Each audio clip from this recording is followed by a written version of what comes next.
Hey guys, welcome back to the Struggleville YouTube channel. We're going to do a quick video showing you a little garage workshop storage solution pro tip hack thing. And I picked up this, it's actually a shoe holder, shoe rack, supposed to go over the door item on Amazon, and holding all sorts of chemicals, and could put some spray paints and stuff in there. You see it comes with 3 hooks and works perfect on my pegboard here. This spot is supposed to go over a door and hook like that, but for the pegboards, I'm putting this hook up through there, and that's how I got these hooked on there. And one thing, if you pick one of these up, and I'll link to this one down below, make sure you get one with clear pockets, because if you get one with the fabric pockets, you can't see the labels of what the hell you have in here. So you can see it holds all this stuff real nice.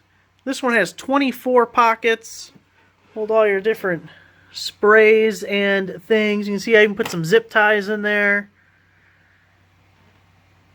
And the most awesome tape measure in the world. You want to see why this is the most awesome tape measure ever? Boom. Right to left, left to right. Every other tape measure in the world goes the other way. I'm left-handed. I got the most awesome tape measure ever. So there it is, guys. Thought some people would be interested in this little idea, be able to take advantage of it. I'm real happy with it. Thanks for watching. Give the video a like, subscribe if you're not already a subscriber. I'll see you guys next time.